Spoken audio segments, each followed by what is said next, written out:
kickers, our quarterback, our lead, our ball game. All obstacles, block, cut, slice, through the game, after this win in. Rush it again, here for the first minute. Carry the body, keep it there for 60 minutes. Just go win them all, man. I say that. Our team goal in general just win the East. So we're focused on that. But we're taking it week by week, one opponent at a time, and just being the best each week, each Saturday, being the best team on the field. Doesn't have to be perfect, ain't gonna be perfect. We go compete for 60 freaking minutes. All right, enjoy the opportunity, enjoy the environment, and then go play our butts off, play for one another, and have a hell of a lot of fun. Everybody got me? Yes, all right. The culture that Hype and everyone has created in this building, it's been phenomenal on teams, and we're only going to continue to be better. And the standard around here, I've said it before, I'll say it again, standard is to be the damn best. And we're never stopping. In this league, there are no off days. I don't care who you're playing against. I mean, you have to bring your A game every single day. And we have to have that type of chip on our shoulder when we go in there. And we can't go in there and think we can start slow. All right, we got to start fast, we got to finish fast, and we got to keep putting more gas on. So.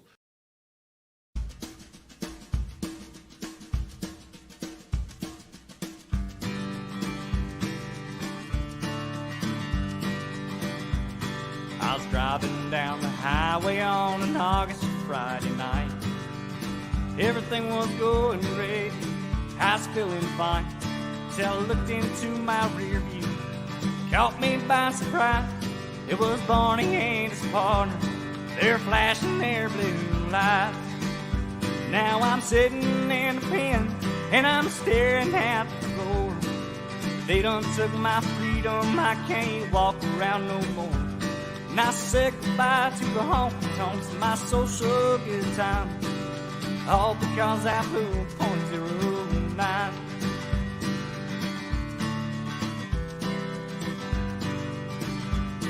Well, the cop turned me around, he said, I'm taking you to jail.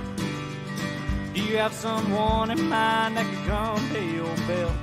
I said, no sir, most of my friends are pretty damn broke. Then he slapped those cuffs up on me and Barney slammed the door. Now I'm sitting in the pen and I'm staring at the floor. They done took my freedom, I can't walk around no more. And I said goodbye to the honky-tonks, my social good time, all because I blew .09.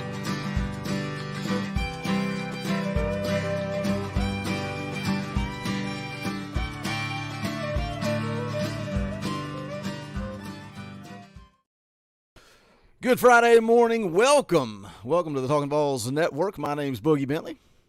My name is Coach Jay. I just now noticed James Bauer says Happy Friday the 13th. Good morning, Boogie and Kaner. Yeah, screw Coach Jay. Like screw Coach Jay. Yeah. He got way worse hair than Kaner. Way worse hair than Kaner. We both do. That's why we wear hats and he doesn't. Near. Yeah, good old spooky Friday the 13th here. I do feel like I got my my Halloween colors on though, so maybe I'm ready to go. Don't we always though? Kind of always do. Yeah, I guess we kind of do, don't we? Hey man, we got a big game coming up on Saturday, 3:30 kickoff. Tennessee, Texas A&M. How do you think the energy of this fan base is right now, Coach? I feel like it's been it's bye week blues, right? You're trying to come back up off the bye week.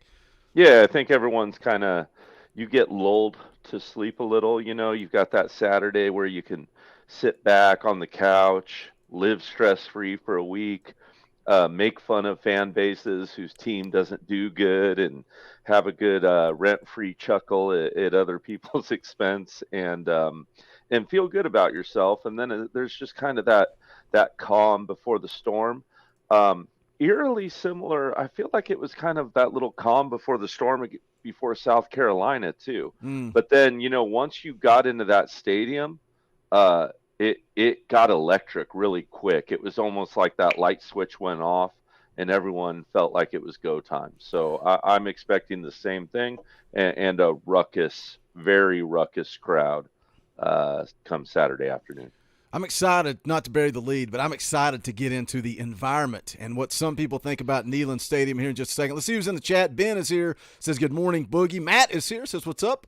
Aaron Duck's in the house. Fish and Beans says howdy, howdy. Joe Brown is in the house. Homesick today, so I get to watch Talkin VAWLS morning stream. Hey, you guys use more sick time. Use more of that sick time. It's self-care, right? Self-care. Take care of yourself Friday mornings. Come hang out with me and Coach Jay. Angry Titans in the house. What's up, brother? Got a couple of super chats real quick, but first, Amanda becomes a member of the channel. Appreciate that support. You guys can do the same. Hit the join button down below. $1. If you got $1, I got $1. You got $1. Spend that dollar. Become a member of the Talkin VAWLS network.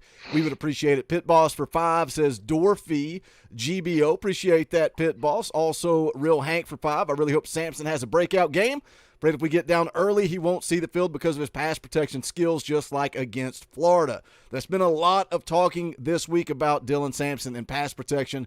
Check this out, man. StreamYard, I told you guys they would fix it. When you tell them to fix it, they eventually fix it. Pit Boss gifted 1 Talkin VAWLS membership. The one thing I can't see is who it went to, but I can shout out you guys for that. Drew Brown also did the same, gifted a Talkin VAWLS membership. Hey, we appreciate that, guys. That gives them an opportunity to see what it's all about being a member of this channel. Appalach Han Adventures for $2. That Coach J drip.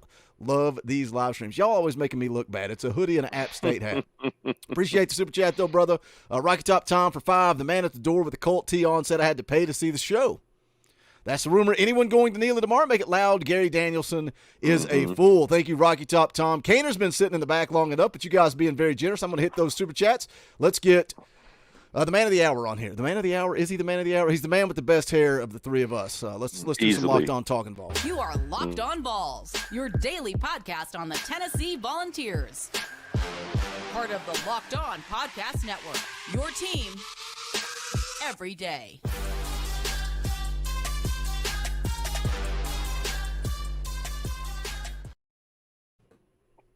And just like that, the whole screen is And black? he's gone. Yeah. I I think was he's about locked to up. say, I whenever I hear the Locked On music, I expect like a full marching band, you know, the guy with the baton to be going down the street of I don't know, New Orleans or somewhere. Always reminds me of that for some dang reason. Kainer Maybe texted he me and said, doesn't like me. Maybe said, "I'm maybe coming he's like, back." oh, Coach Jay, I don't know, that guy's not very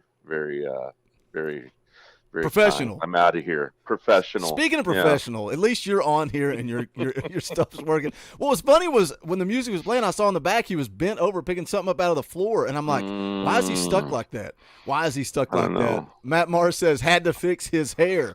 Yeah, that wouldn't surprise me at all. He's got the best hair in the business. Kainer said he's going to get things fixed, and he'll be right back in here in just a second. But again, big matchup. Let's see who else is in the chat. See what you guys are talking about. Big Dog Brett's in the house. Says good morning to my second favorite VAWLS. BVD is my number 1.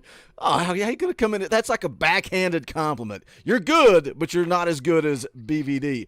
Tim Rice, not Tim Price. Tim Rice is in the house. What's up, brother? Negaval's here. Billy Todd says good morning, Boogie, Coach Jay, and Kainer. Chase Tidwell says let's go. Let's try it again. I'll play the music just for Coach Jay again. You are Locked On Balls, your daily podcast on the Tennessee Volunteers. Part of the Locked On Podcast Network, your team every day.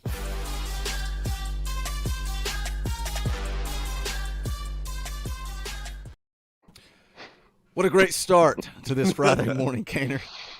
So Awesome. here's the thing, all right? I'm sitting here, I'm waiting, all right? I've got dual screens in front of me. And somebody sent me a text saying, hey, can I get that stat that you said on the show this morning, like Joe Milton down the field passing or whatever? I'm like, all right, so I'm sitting up here looking it up, and I'm like, you know what? Let me just take a screenshot and send it to you. So I'm over here on my keyboard, got dual screens, and I'm like, how do I do a screenshot again? So I'm just playing around on the keyboard, and then everything, the desktop on both my monitors just swooshes, and then it's completely blank, and I can hear you guys. And I'm like, well, where'd you go? And so I'm trying to find you guys, and then I hear the music, and I'm freaking out, and I cut the cord. I'm like, power, let's man. restart, and here I am. That's like a boomer, man. That's like a boomer. One thing goes wrong, just turn the power off. It fixes There you go. everything. Pull the plug. Pull the plug. So There you go. Solves here I am. everything. Hey, man, well, you know how we do it around here. I come on your show, and I try to drag you down. I try to bring Yeah. you into the mud with me. So now it's payback. Payback. Nothing like a first-time introduction live on air, Coach Jay. Eric Cain, Coach Jay. I thought we would try to do this thing a little different on this Friday morning show. Drew Brown for $10 says, hope the entire stadium lets Gary Danielson know how Vol Nation feels about him. Good morning, Boogie, Coach Jay, and Cainer. GBO, appreciate that, Drew. Crystal Free for $2. Good morning, guys. Good morning, Crystal. Good to see you guys in the chat. Smash the thumbs up, share out the link, all that good stuff. We would greatly appreciate it. But, Cainer, let's jump into it, man.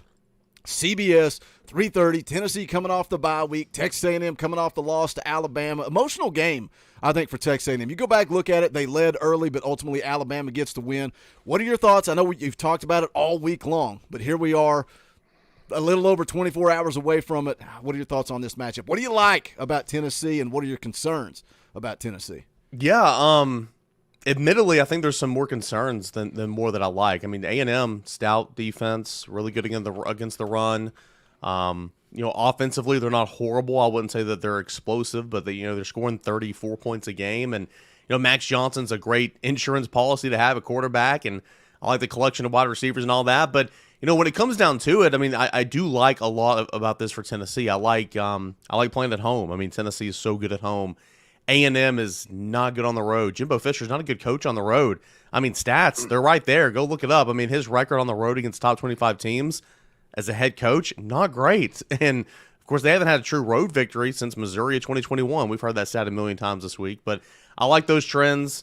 I think, honestly, and I've been saying this all week, I truly do believe it. I think Tennessee can run the football, but it's going to be a challenge, okay? Maybe not as challenging as it was against Florida, but you're not going to have 200 yards on the game. It's going to come down to, can Joe Milton connect down the field and beat man coverage? Because there's going to be those opportunities. Jalen Milroe did it. Can Joe Milton do it? I think Joe Milton can. We will see. But I think that's going to be the difference in this football game. Yeah, absolutely. Absolutely. Cainer, I wanted to get your opinion. Well, first of all, love the show. Love VolQuest. Been a long time subscriber. And if none of y'all are subscribed to VolQuest, what are you doing with your life? Go out there and give that a follow and a watch. I promise you'll be entertained by the general quarters and all the good stuff they got going on there. Particularly. But no, I just wanted to see if you could maybe speak to, what you felt about where the offense is with tempo. Now with Mays back, a lot's been made this week about how important tempo is in keeping their defensive line gassed. And, if you feel like maybe the slowing down of the offense is more of a Joe thing, or is it a Halsey goalish thing, or is it just an overall different feel to this team that you think's kind of slowed down the offensive tempo a little bit? Yeah, I mean, it's pretty obvious if you're watching this team and you compare it to the last 2 years. It's a little bit slower. And I think we asked Josh Heupel at one of his press conferences maybe a week or two ago, kind of about the tempo. Is it, why has it been a little slower? Is there a lot more check with me? And he kind of said, we don't do many checks with me. And I'm sitting there, I'm like, yes, you do. I mean, we all watched the Florida game. And maybe that was a one-off because, again, it was a hostile environment. It was loud. Sure. I understand that. But there was a whole lot of going up to the line, looking to the sideline, waiting, snapping the football with like 9 seconds left. And that's just not Tennessee, at least Tennessee under Josh Heupel. So I do think last week the tempo got a little faster. I thought the week before in the first half with Ollie Lane still at center, the tempo was kind of getting back to where it needed to be. And then they kind of slowed down in the second half. And maybe that's because Tennessee had a lead. I don't know. Sure. But I think Tennessee, this isn't a hot take, but I think Tennessee's at its best when it's going fast. Agreed. It is all about getting that first down. I know I sound like Brent Hubbs right now, but you get that first down, okay, and you start moving down the field a little bit. And if you do that against A&M, you don't allow them to substitute, obviously, defensive personnel, and you're wearing down that defensive line. So I've seen the question all week, can tempo have an effect in this football game?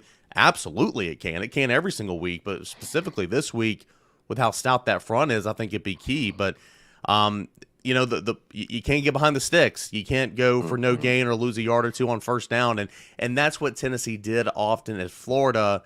And you saw it just kind of derailed that second quarter, put them behind the sticks, and there was no tempo. So I think it's a combination of little things. I think there's been some checks with me. I think, Joe Milton is not Hendon Hooker.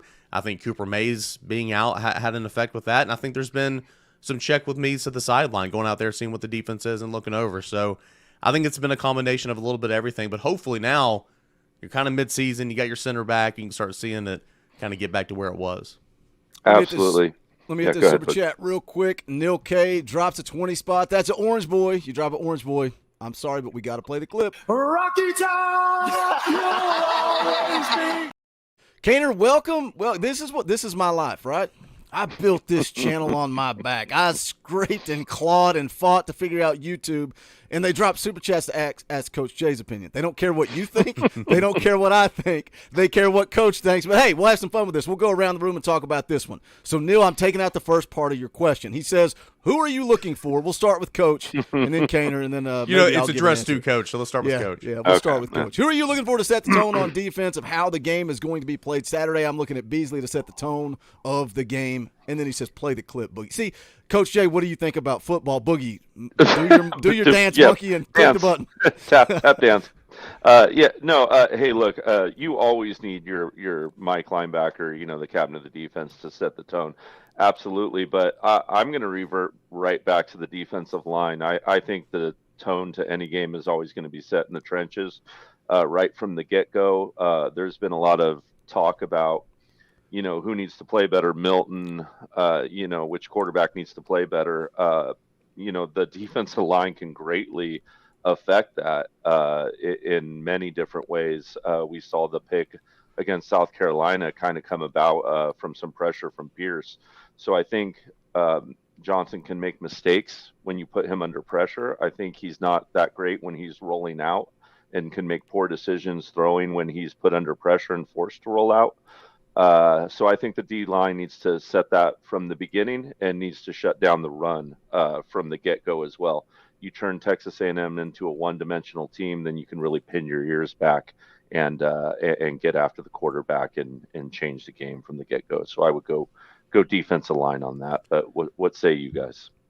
I'm right there with you. I think you start defensive line, and if you remember and you go back and you think about those first couple of plays against South Carolina, boy, it was Bryson Eason that was back there 2 out of the first 3 plays. I think he is. I mean, he's not a guy that you rattle off. It's like, oh, well, James Pierce, Tyler Barron, you got Amari Thomas, Omar Norman Lott. And then for me, it's oh, yeah, Bryson Eason. He is really coming along. I think he's going to start tomorrow. And again, that's, they play 12 guys up there. So, like, if you're a starter, you're getting somewhere around 30 snaps, which is good. Sure. So you're not getting overworked. But they play a lot. But I think he's earned the right to play some more and to get some more snaps. And he's been really good the last couple of weeks. And so, from the get-go, he's so quick twitch. He's an athlete. He played He came to Tennessee as a linebacker. Right. Went to end. They continue to move him inside.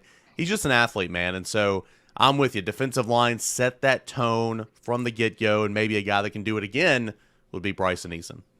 I'm going with you guys on the D-line. I'm going James Pierce because we've seen him change games week in, week out, right? Week in and week out, the way he comes off the edge. And even if he's not getting home, the Kamal Hadden pick six, I saw somebody in the chat said Kamal Hadden, another pick six sure would be nice. That comes off of pressure from James Pierce.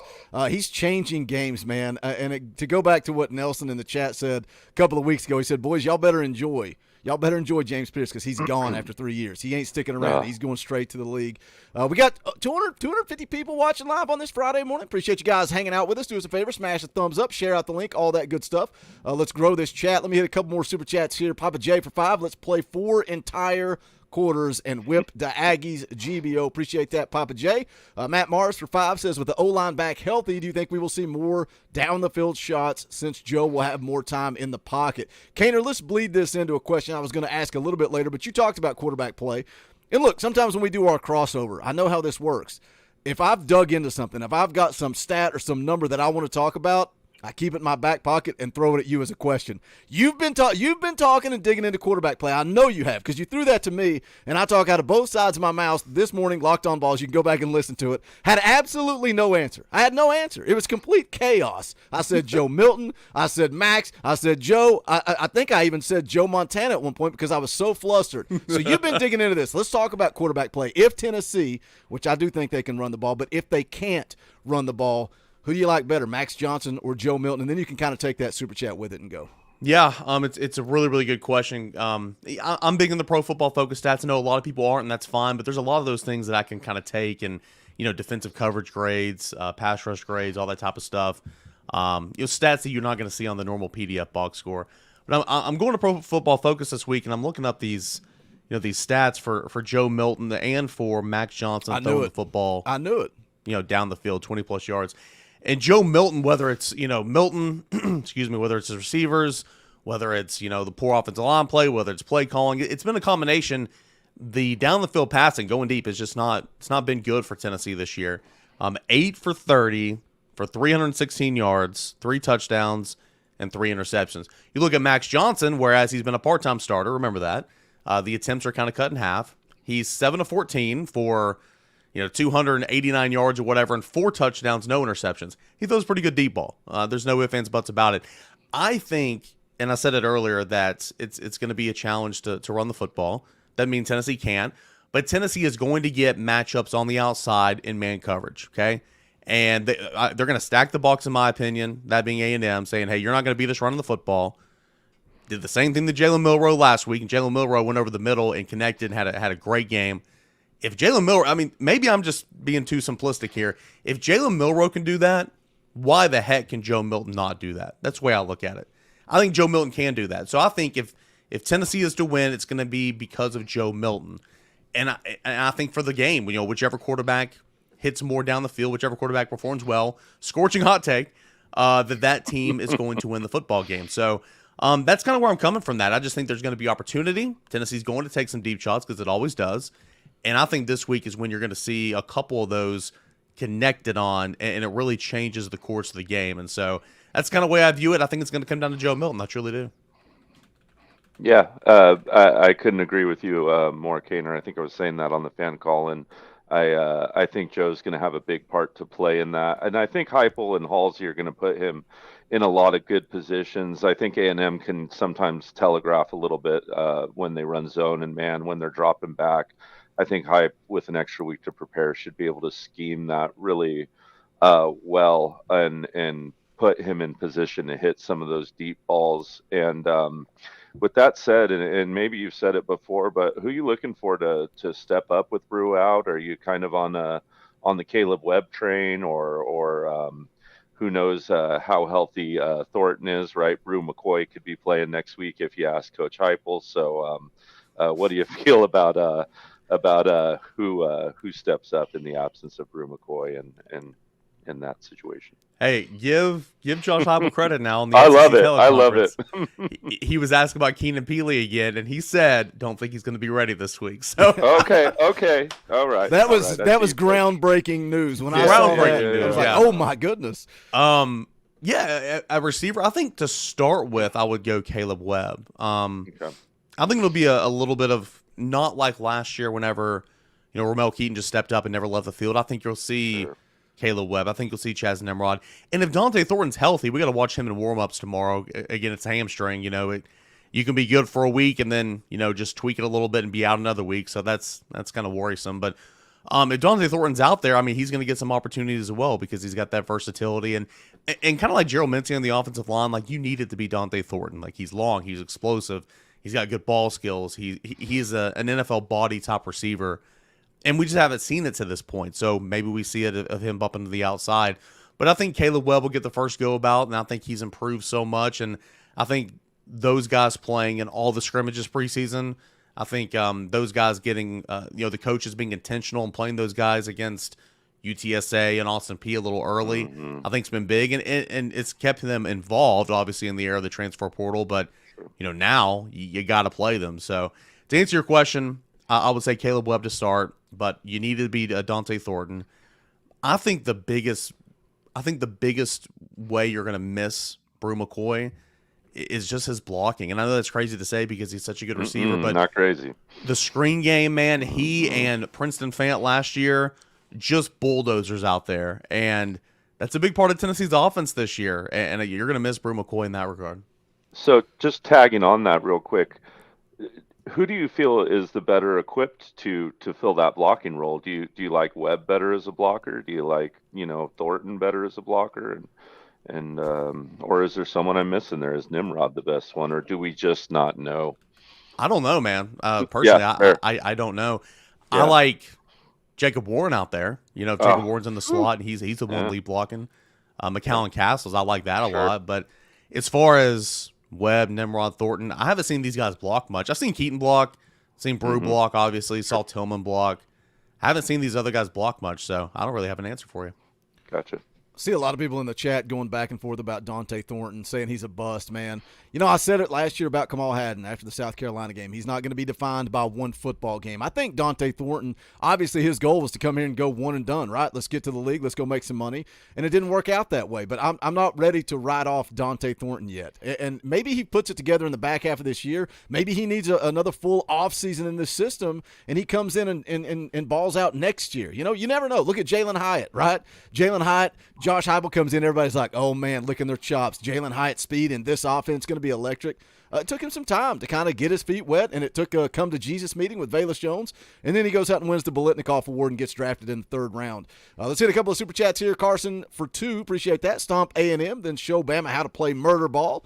Parker for $5, appreciate the Super Chat. A&M drinks dog water. Dragging Cainer through the mud here for the fans, by the fans. I love this guy. I love this guy. I love this community. Love this channel. Love what you guys bring to the table. Let's talk about home field advantage. Let's drag Cainer through the mud here a little bit. You know, we've, again, talking points all week long. The winning streak. Jimbo 0-9 on the road when he's an underdog at Texas A&M. The quote from Gary Danielson this week. And look, I'm a content creator. I'm going to take it, and I'm going to run with it. Did he say the professional thing? Yes, he did. Here's the quote. This is not criticism, just an observation. Has nothing to do with Neyland Stadium per se or any other stadium. That's like saying no offense and then insulting someone. This has nothing to do with Neyland Stadium, but I'm going to say it anyway. He says home field advantage is about the same every week, whether you're playing at Ole Miss, LSU, Florida in the Swamp, or Georgia. For a football player, loud is loud. Then he goes on to say, I don't know if it makes any difference if there's 80,000 loud people or 100,000 loud people. Cainer, what are your thoughts on the comments? Because he said basically any SEC road game. First of all, clean that up. We're not talking about Vanderbilt. As a Mississippi State, we're worried about that hostile environment. You know, I agree with him. Georgia, the Swamp, some of those places are hostile to play, but there's something about Neyland Stadium. Let me drag you through the mud here. What do you think about Gary Danielson's comments? I mean, silly. I was in the car heading to campus yesterday, and I heard Josh Ward and Jason Swain. And Swain answered this because they were talking about this, and Swain had a good response to this. He was like, all right, well, if your paycheck is $20,000 short, is that going to be a difference? Well, hell yeah, it's going to be a difference, right? I mean, it's such an idiotic thing to say, in my opinion, that 20,000 fans or whatever doesn't make a difference. Absolutely, it makes a difference. And again, I understand. I don't think he was trying to intentionally, just throw shade at Tennessee or anything like that. He was saying, as you pointed out, kind of the right things in terms of being fair and unbiased and all that. But, I mean, it's just not true. You go to Mississippi State, it's not the same as Neyland Stadium. You go to Ole Miss, it's not the same as Neyland Stadium. You go to Vanderbilt, as you mentioned. You go to some of these places, it's not the same. You go to Missouri, even though the zoo has some new rules this year, it's not the same as Neyland Stadium. Now, it's just silly. And to your point, the Swamp, I was there this year. It was loud. Georgia, I was there last year. I mean, it was something. I mean, there are some great venues around the SEC. I mean, Neyland is definitely one of them for sure. So I thought the comment was a little silly. But hey, it's gonna fire up this fan base. And if you're Jimbo Fisher in Texas A&M, you're like, dude, why'd you say that? It's exactly. We're already behind the 8 ball going on the road. Why'd you have to say that? I think it's gonna fire up the fans, and it should be really, really loud tomorrow. And most people get it, right? Most people get it when I put out the video talking about it. I'm trying to put some eyeballs on this. Hey, I'm challenging you. I played the Admiral Schofield video at the end of that video and said, listen to this, put on more steam. Texas A&M, one of the most penalized teams in the country. 41 penalties through 6 games, and a lot of that is pre-snap penalties. I think Neyland Stadium, Cainer, can make a difference on Saturday. It made a huge difference in the South Carolina game. There were a couple of third downs where, just like Tennessee in the Swamp, couldn't hear anything, and you had a false start, and you back it up. It's 3rd and 15 or whatever. And so, especially for a team that's heavily penalized, you say is an undisciplined football team. You go on the road in a hostile environment, things aren't going your way. You can't hear a dang thing. Yeah, absolutely. I mean, there's the chance for this home crowd to absolutely make an impact on this football game, just like there's an opportunity when Tennessee hits the road next week, going to Tuscaloosa, for those fans to do the same thing. Yeah, and tagging on that really quick, Cainer. I was kind of critical of Tim Banks after that Florida game. I thought he kind of just sit back and played catch a little bit too much with the defense, and thought he could have been more aggressive. Do you expect Banks to kind of let it rip this week with that home crowd behind him and play a little more aggressive. I know A&M kind of likes to hit that little slip screen and wheel route pass to the running back. So how conservative or aggressive do you anticipate Tim being this weekend? I think it all comes down to what's that defensive line looking like? How's that defensive line getting back there? And they want to believe that the front four can get back there and create havoc. I don't think going into Florida, they believe the front four could do that. Now, the front four in that game did not do that.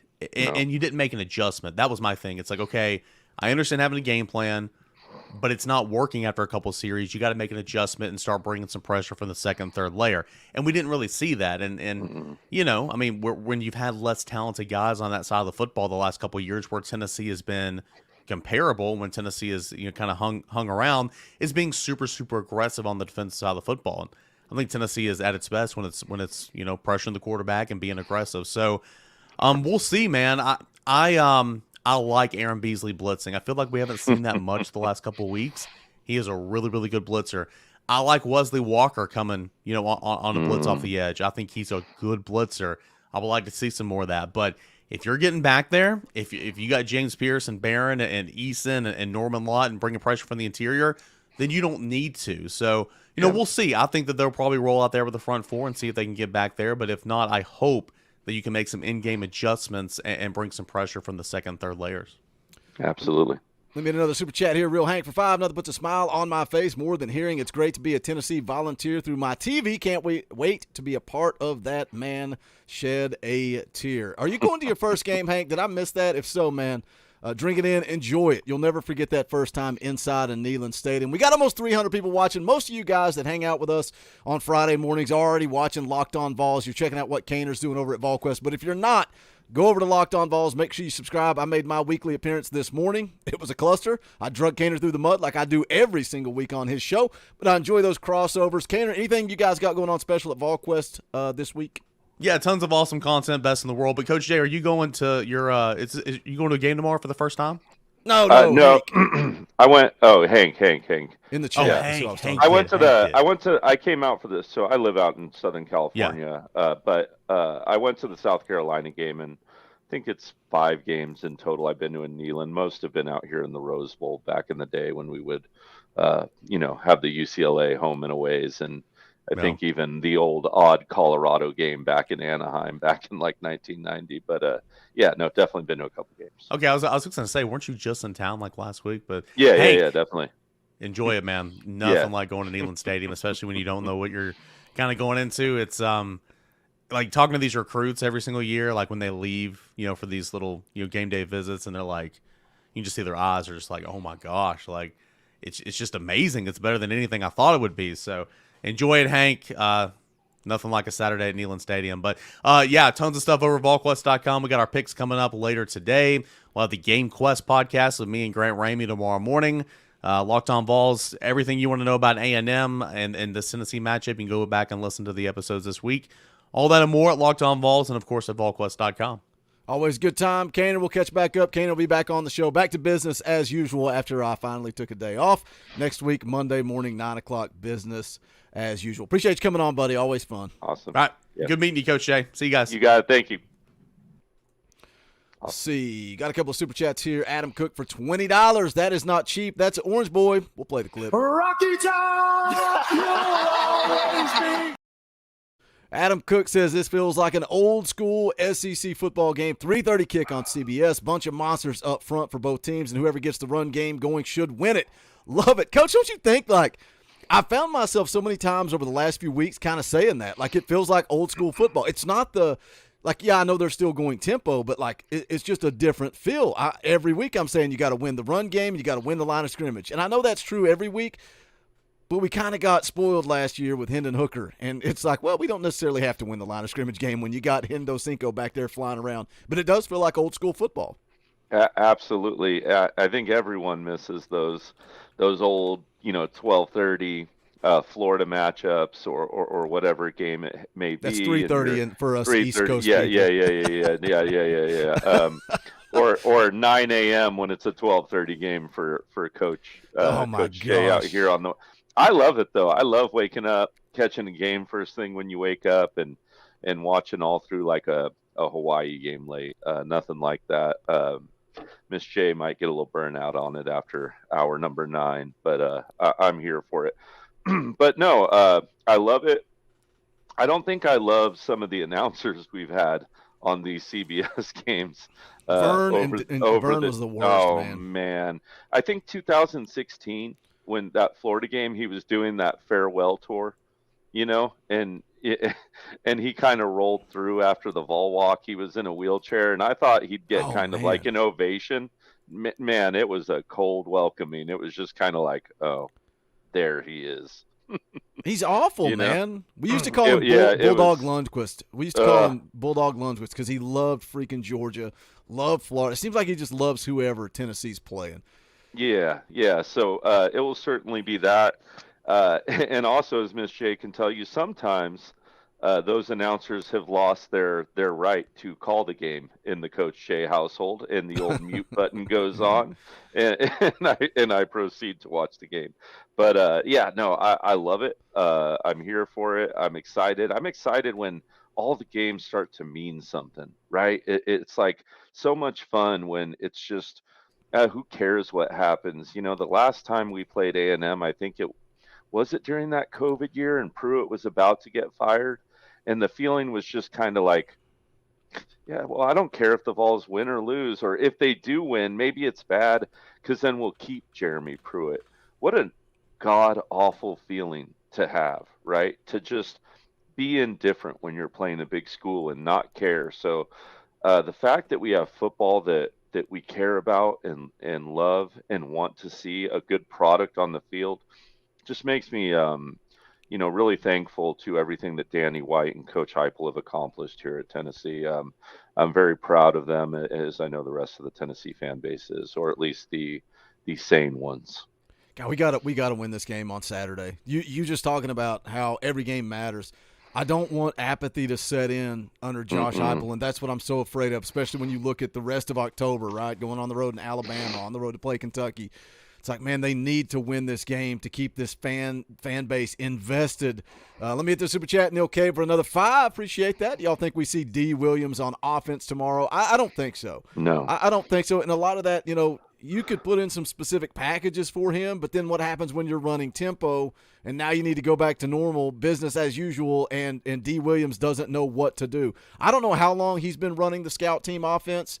Obviously, he's athletic. If it was a normal offense, you could probably scheme some things up for him.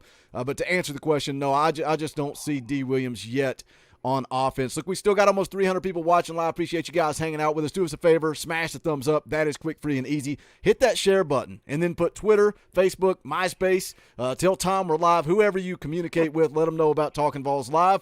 We would appreciate that support. Or you can do another thing. You can go check out bonfire.com/store/Talkin VAWLS. Check out all the merchandise we've got available. Gator Hater shirts, Buck Fama. Why not order that? Get ready for the Alabama game next week. We got political shirts. Boogie Dauber in 2024. Some people are wanting a Coach J X Factor shirt in 24 going head-to-head.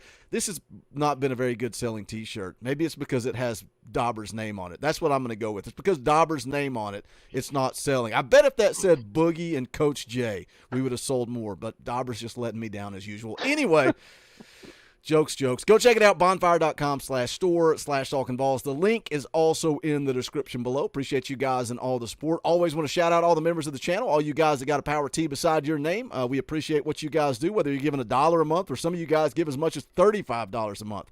I'm grateful. You're the reason why me and Coach Jay get to come on here and talk Tennessee football every Friday morning. Matt Mars says some of the people in the chat may not be old enough to remember MySpace. Yeah, I say that, and then I always feel like, do people understand that I'm joking? So I'm glad Matt knows what I'm talking about. Let's jump into a little recruiting. We'll come back to Texas A&M before we wrap the show. But I want to talk a little recruiting because late last night, if I can find the profile, I've got 84 tabs pulled up. Late last night, Tennessee gets a commitment from 3-star defensive back. I was so tired that I put in the Facebook group, and I think I even tweeted out that it was a 4-star defensive back. But 3-star defensive back, Dylan Lewis out of Alpharetta, Georgia. I don't know did you realize that he was teammates with Tennessee's only other commit in the class of 25, Shamar Arno, I don't know how to pronounce it. teammates. Nor do I, so I won't make an attempt, and we can just clip Boogie and make fun of him later, guys. So Well, I hope I said it right because he included me talking about him in his commitment video, Shamar Arnu. Yeah. But I think I said Shamar Arno, so maybe that's how you say it. Anyway. Yeah, perhaps. But nevertheless, that's good, man. You're making. I feel like the Vols are making good inroads in Georgia in general. So that's good. I see Clemson, Auburn, Kentucky on his offer list. We would definitely want to keep him out of all those hands. We want to stay Kentucky's daddy and on the recruiting trail and everywhere in between. So that's awesome. And my eyes see that he's a cornerback. I did watch a little film on him, and we'll talk about that in a second. But we need all the DBs that we can get, as everyone knows. So let's keep on stacking those cornerbacks and get this secondary where it needs to be moving forward. Well, I know you said you watched the tape. There's not much of it, but just give me your thoughts on his tape, what you saw, what you liked, any concerns, and I'll just play it. I'll play it while you talk, and we'll go through it here. Yeah, he's a kid that's really comfortable, playing press coverage, playing in tight on his receivers. He's not the biggest kid out there, but he is physical when he's playing in tight. He's got really clean hips. He can backpedal really well, really smooth in his transition, in his pin and wheels as he's transitioning from, running forward and backwards. So that's really good. And it's a common theme amongst Josh Heupel's DBs and cornerbacks. It's just really fluid hips. A lot of offenses keep you moving and put you in positions of compromise nowadays. So you really need those good hips, good back pedal speed. Here we see him, playing a little multi-coverage off. We kind of lose him in, but as you can see, he tracks the ball really well. He's got really good ups. He's not the tallest guy on the field, but he can certainly get up. He's got a knack for the football too. When you continue to watch kind of all his individual games, he finds the football really well. I'm not going to sit here and call him Eric Berry when he's finding the football here, with Eric Berry coming in, but certainly a knack for the ball. One thing I've noticed is he's good in run support. He can get to run support really fast.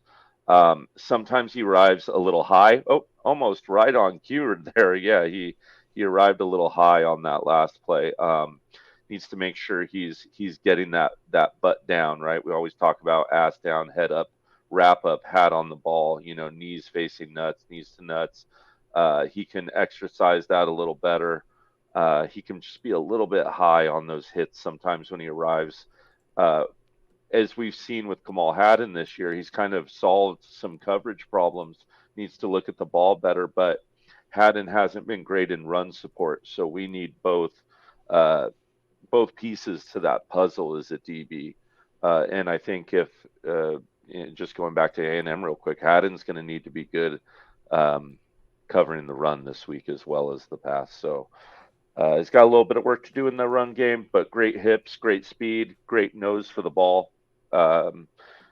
He's got some time to grow. Obviously, he's a youngster, and there's many a slip between the cup and the lip. So we will follow his recruitment as it develops, certainly. Yeah, I mean, that's the thing with the 2025 kids. You got to realize that film right there that we're watching is sophomore tape. He's a junior right now. So he's finishing up his junior season. He's got a full senior season. Lot of time for him to grow and develop, and something that we've praised this coaching staff for is their ability to evaluate talent. As a sophomore, he had 47 tackles, 8 pass breakups, and an interception. Let's see. Also, something gets to the ball. Interesting to me why he chose Tennessee was player development. This was from an article from On3 Chad Simmons put out, and he talked about Willie Martinez. Says he's a straight-up guy, always teaching and coaching. I don't even play for him, but he already helps me. He points out things I can improve on film, and I like that a lot. Coach Martinez is honest, tells the truth. I like his ability to coach players at my position.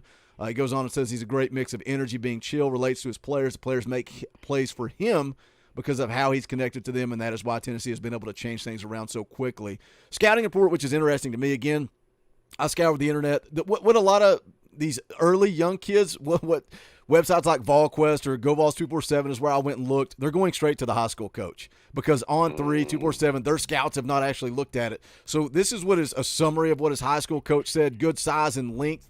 Something that I like. You mentioned Georgia earlier, Coach. Plays 7A football in Georgia. So you're going against elite wide receivers if you play 7A football in Georgia. But he goes out, he covers, gets hands on him, says he plays with good technique, and he trusts his technique. Says he doesn't panic, plays cool, calm, and collected.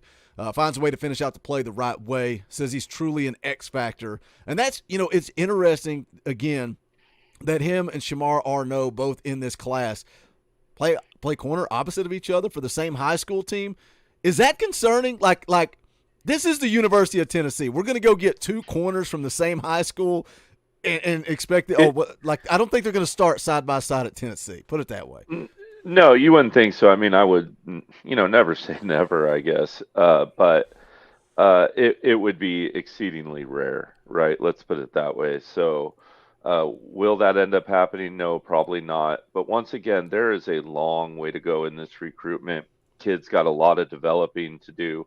There are other players that can commit that can affect this class as well, right? I'm sure if all of a sudden five-star cornerbacks want to commit to the University of Tennessee, I think Coach Banks is going to make room for those kids. So we'll see how it shakes out. A long way to go, but certainly the style of player we want, and a lot of promise in the young man. So once again, we'll watch him with great intrigue moving forward. And it's good to get information from high school coaches. Just don't rely on them. They don't necessarily know what they're talking about. Yeah, I know. They're idiots, and they come in and try to hijack everything and take over. I know. It's exhausting. Dummies. It's exhausting. Ugh. Pit Boss for 2 says, I'd love if Danny could get Inky signed and on campus. Got a couple more super chats I'm going to come back to. Wanted to talk some recruiting, but we went a little long with Cainer. He popped in a little late, and that's all fine and good. We had a good time talking. Something I wanted to just briefly mention. I wanted to talk some class of 24 recruiting, but we won't. We'll hold off on that. But something worth noting, 247 Sports, Jordan Ross jumped up to the number 10 overall player in the country. Player evaluation. Boo Carter, earlier in the year, ranked 409th, now jumped to 145th, according to 247 Sports. So, again, player evaluation, a big part of what this coaching staff's doing. Yeah, and, hey, go back and watch that Jordan Ross film breakdown, and I was really huge on him. I think he had that first play on that goal line stance where he stuffs the offensive guard and shoots down the line and just makes a brilliant play. Go back and watch that film breakdown of Jordan Ross. The kid is an absolute nightmare for offenses, and he is going to be a problem in the Southeastern Conference. I guarantee it. That kid gets the Arian Carter stamp of approval from Coach Jay. He's going to be one. All right, we're going to cycle back around and talk about Texas A&M because you guys are dropping some super chats. Plus, I want to get Coach Jay's final thoughts and his score prediction. Parker drops a $5 super chat, says 3 key players on both sides of the ball can't use line of scrimmage players. I'll go first. Joe Milton is number 1 because it is a concern of whether or not Tennessee can run the football. I think they can, but if they can't, how does Joe play? The next one, Caleb Webb. I think it's got to be Caleb Webb because you're trying to fill that void for Brew McCoy. Can Caleb Webb be that guy? Could be Chaz Nimrod. Could be one of the two. I don't think Dante Thornton's going to be that guy this week. I think you're going to see Caleb Webb out there first, so give me him for number 2. Third, I'm going to kind of steal from Cainer earlier. Let's go Jacob Warren out there in the slot. When you're trying to go quick and you want that quick outside pass and you needed Brew McCoy to lead the way blocking out there on the perimeter, give me Jacob Warren on the outside blocking defensively. How about this? I'll do offense. You give us 3 on defense, Coach. Okay, yeah. No, not a problem. The first 2, I'm going to go right to the linebacking core. I'm going to go Arian Carter and Herring. For the linebackers, I think that Texas A&M, to alleviate pressure on their quarterback, I alluded to it with Cainer, is going to be running a lot of screens with their running backs, a lot of wheel routes, and a lot of little chip plays to the tight end. Johnson likes to go to his brother, right, on those little tight end, kind of acts like he's blocking and then slips out on either a seam or a post route. We've really got to be disciplined. They're going to try to exploit the young linebackers either playing out of control, out of position, and not staying home. So I'm going to go Arian Carter and Herring for sure. And then I think after that, I'm going to go to Tank McCullough. Believe it or not, I'm going to go to the safety. A&M has gotten some really big chunk plays in the deep passing game, and I think the safety needs to be really on top of his game and eliminate those plays. I think if we can take away the deep pass in the run, Tennessee is going to be set up very well on defense to affect this game. Let me grab another super chat here. It's an Orange Boy. Trey says, I want to hear the clip, so play the clip. Dance, monkey, dance. Appreciate that, Trey. We'll play the clip. Rocky Top, you'll always be. Trey says, will we get a healthy, mobile Bazooka Joe is what I can't wait to find out. Hype said yes in the presser. LOL. We need him to be elusive to be successful tomorrow. I would argue it's more important than his deep ball accuracy. Oh, man, I have no way of knowing. You would think having that bye week to get a little better, right? Because, number one, are you hurt or are you injured, right? That's the question. Gotta love those quotes. Are you hurt or are you injured? The fact that he came out and he played last week against South Carolina shows me that he's hurt. He's not injured. Now, how bad is it? How much did he heal in that off week? But I think it is crucial. I think the more Joe pulls it and keeps it, and look, Joe doesn't have to go out and have the house call like he had against UTSA. He just needs to pick up a couple of yards, or if the pocket collapses, escape, get back to the line of scrimmage. Don't put yourself in 2nd and 15, 2nd and 17, where now all of a sudden, you and Cain were talking tempo earlier. It's a love-hate relationship. We love it when we pick up those yards on first down and we get going and we start moving the sticks and their defense is on the hills. But when you come out and you get sacked on first down or you get stuffed at the line of scrimmage and you're in 2nd and long and then you throw an incomplete pass and now you're looking at 3rd and long, you're relying on Joe. Texas A&M knows what you're doing. They're going to pin their ears back, come after you, and then it's 3 and out. And that's when the tempo really kills you. But Joe just needs to do enough. It's kind of the same as the passing game. I'm not looking for Joe to rush for 150 yards. I'm looking for Joe to eliminate negative plays. What do you think about all of that? Yeah, I want Joe to do enough to keep him honest in the run game, right? I don't want him keying too heavily on the running back during RPOs or their linebackers in coverage against the tight end or running backs or planning wide receivers. When the quarterback is a threat to run the ball on your run pass options, on your zone read, on your speed option, it just gives the linebackers a lot more to deal with, cope with, and think about. It's also a way you can move them around. I think a lot of it's going to be dependent on what Heupel has seen in this off week. I truly believe that Texas A&M, after last year, when you have a really bad year like that, I think us coaches really like to go back to basics, to fundamentals. I heard A&M's coaching staff talking about all off season how, football's fundamental game. You need to go back to fundamentals and execute them. But as a byproduct of that, Texas A&M has been telegraphing and has been pretty simple to read for the most part. It's their talent that's been carrying them. They've been going back to fundamentals. So I think it's going to depend on what Heupel sees and how he feels like he can exploit them with Joe Milton in the run game. But what I personally want is to keep him honest. He's got to get rid of the ball though, or get away from pressure. You nailed it, the nail right on the head, Boogie. We can't be behind the sticks. We can't get into 1st and 15s, 2nd and 13s, things like that. Run yards will be harder. You might not see those 5.9 yards a run, but 3.3, 2.5 yards. Those are wins if it's 2nd and 8, 2nd and 6, 3rd and 4. These are the situations we need to put Joe Milton in on Saturday if we're going to be successful against Texas A&M's defense. Rocket Top Tom for 5 says Joe doesn't have to win it. Coach can't play call to keep him from winning it, though. We're in the meat of the season. Speed and read option, not 15 screens. Yeah, I mean,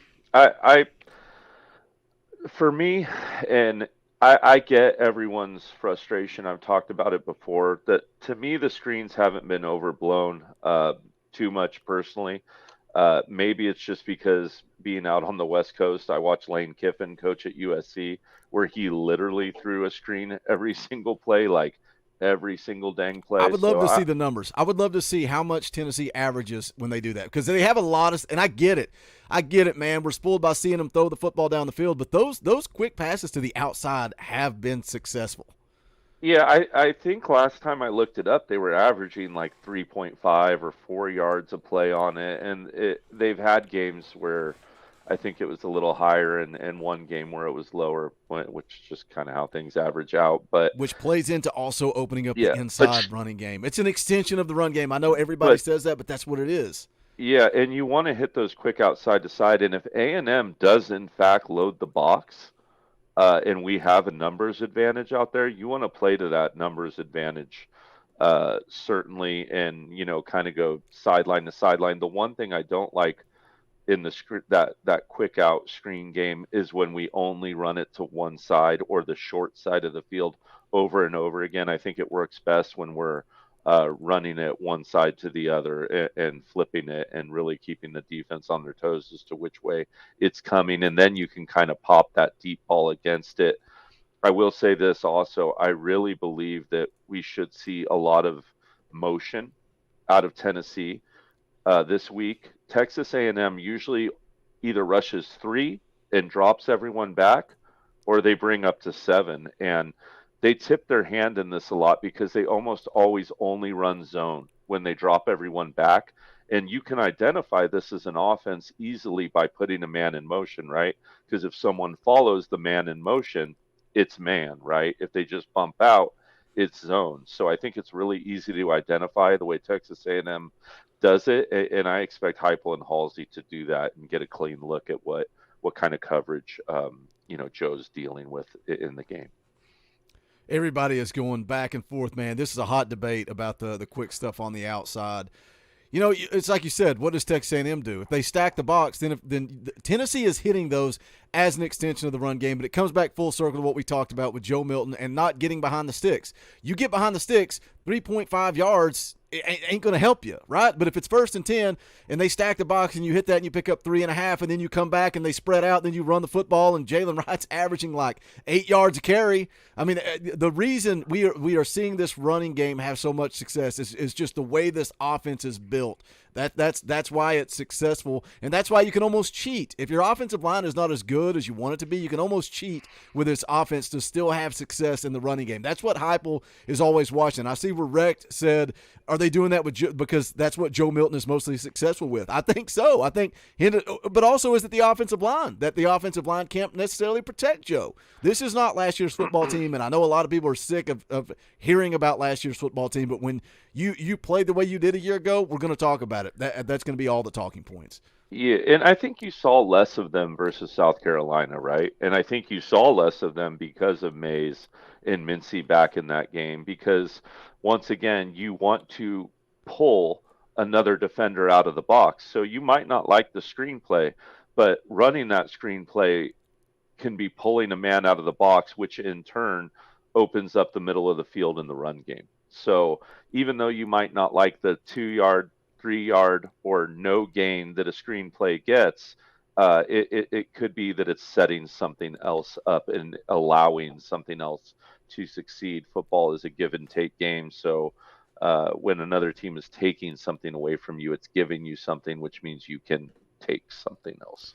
And again, if my setup play is picking up 3.5, 4 yards ago, that's you're having success. Absolutely. That up. Look, we have broke down this game from every angle possible. You guys know all the storylines, the winning streaks, the losing streaks, the solid defensive line of Texas A&M. Can Tennessee respond with the running game? We're almost an hour into this thing. We're going to get Coach's final thoughts and his predictions. If you haven't done it yet, smash the thumbs up. I know I say that all the time, but it does help the channel. And let somebody know about Talkin VAWLS, man. Almost 300 people watching on a Friday morning show. That's a great number. Let somebody know about Talkin VAWLS live. We'll be live tomorrow an hour before kickoff for the fan call-in show. That's where all the members get to come on. So if you're not a member, get that corrected. Hit the join button down below. We'll also be live immediately following the game. And if you're saying, why would I come on a fan call-in show? If you have any interest of ever being on here like Coach is right now, look, we got a couple of people out this week. So we're going to have Matt Begley and Dustin Sellers coming on with me and Coach Jay for the post-game show. Where did those guys come from? They came from the fan call-in show. Seth's going to be coming on later in the month. Also, we've got, who else? Coach Rice is going to be coming on for the Alabama game. So if you think you want to be a part of this show, the community that we're building, think about joining the channel, becoming a member. Also, you just support us. You allow me the opportunity. I'm grateful. I say it all the time. It probably goes in one ear and out the other, but I am truly grateful. Could not be doing this without you guys that have that power T beside your name. So, Coach, give us your final thoughts, keys to victory, score prediction, all that good stuff, and we'll get out the door. Yeah, keys to victory. I think, you need to have good pace and tempo. I will keep harping on that. We need to make sure that we're gassing those defensive linemen and not allowing them to sub in and out of the game. Let's make sure they're well conditioned. We need to stay in front of the sticks. Like we talked about, we need, 2nd and 7s, not 2nd and 12s. Our receivers need to catch the football. Full stop. If Joe hits them in the hands, they must catch the football on Saturday. Our defense needs to stay at home, and Tim Banks needs to know thyself and bring the smoke this week. Stay multiple. Try to get him moving to his left. He doesn't throw well when he's moving to his left, and I think it could yield some interceptions. Guys, I think this is a great game, a great matchup. I think we're in for an absolute barn burner of a game. I've got the Vols winning this one 46-45 double overtime victory. Oh my! I don't think I can live through double overtime. I'll be in the floor dead of a heart attack after drinking all of these. I'll drink 14 of these and then I'll be dead in the floor. Hopefully I'm wrong in Vols by 50. I'll always take Vols by 50. You were in the chat Wednesday night, weren't you, when we did our score predictions? Yeah. Did you see me and Dauber again? I don't know. You guys are. I don't know. You're synced up or something. I don't know what it is, man. There's some kind of download between you guys. And I will, tag back on your comment earlier. Guys, feel free, man. Come on in, be a part of this community. It's a lot of fun. We want everyone's opinion. I get so excited when more people become a part of this community, whether it be Seth, Dustin, Coach Rice, man, awesome having another coach step up and be on there. I'm all for it. Hopefully we can get him as involved as possible and keep building this community. Strength in numbers, and football is family. So let's keep it rocking. Don't forget, I'll probably be dropping my game day matchup video early tomorrow morning, then tailgate show, post-game show. You guys know the deal by now. Then we'll do the fan call-in show Sunday night, 7 p.m. Eastern time. But that is going to do it for this one. This was a fun one, man. It was fun getting Cainer on here with Coach Jay. That was a good time. Cool. So we'll see how – maybe we get Ben McKee on for one of these Friday morning shows. But as always, man, we love you guys. We appreciate you guys. He's Coach Jay. My name's Boogie Bentley. This is the Talkin VAWLS Network. Go Big Orange. Songs how like being poets at an arcade, soaking moonlit falls, unbroken past this inundated orb that we call home, and it's night and I'm alone and I'm alive.